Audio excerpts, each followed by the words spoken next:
जय श्री राम मित्रों। मैं आज आपको बताना चाहता हूँ कि लोग कहते हैं कि अघोरी होते हैं, भगवान नहीं होते, या भगवान होते हैं तो अघोरी क्यों हैं। अघोरी भगवान शिव की उपासना ही क्यों करते हैं, किसी और की उपासना क्यों नहीं करते।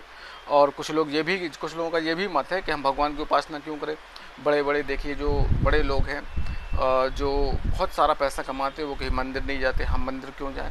तो ये सब अपना प्रारब्ध की बात है। आपने पिछले जन्म में क्या किया था, उस जन्म में जो भी आपने अर्जित किया था वो इस जन्म में आपको मिला है।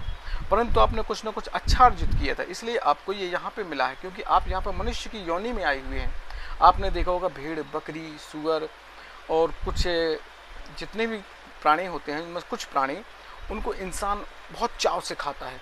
बकरी को टांग लेगा, उसमें छेद कर देगा, उसमें मसाला लगा देगा, बहुत धीमे धीमे भूंजेगा, उसके प्राण तड़प तड़प के निकलेंगे। कम से कम मरने में उसको 1 से 1.5 घंटा लग जाएगा। आराम आराम उसके शरीर को भूंजेंगे, उसके शरीर में जो ऑयल है वो उसके शरीर को गर्म करके भूंजेगा। अब आप सोचिए कितनी तकलीफ होती होगी उस जानवर को, कितना पेन। अब आप जैसे मन में ख्याल लाएं कि इसी तरह हमें भूंजा जाए, कोई हमारे शरीर के छोटे से भाग को धीमे धीमे नोच नोच कर खाए, तो कैसा प्रतीत होगा आपको, कितना कष्ट महसूस होगा। तो ये कष्ट क्यों मिल रहा है, क्योंकि हमने पूर्व जन्मों में भगवान की भक्ति नहीं की।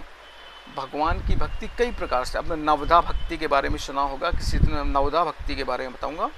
9 प्रकार से भक्तियाँ की जा सकती हैं जो शास्त्रों में है। फिर भी इंसान किसी भी प्रकार से भक्ति कर सकता है, बस भक्ति सच्ची हृदय से होनी चाहिए और निस्वार्थ होनी चाहिए। केवल भगवान के चरणों में अपना ये जीवन समर्पित करना चाहिए। अब आप ये देखिए कि कितना कष्ट मिलता है। वो कष्ट ने क्यों मिल रहा है, क्योंकि पूर्व काल में उन्होंने भगवान का स्मरण नहीं किया, अपने पापों की क्षमा नहीं मांगी और ऐसे कार्य किए, नास्तिक वाले कार्य किए।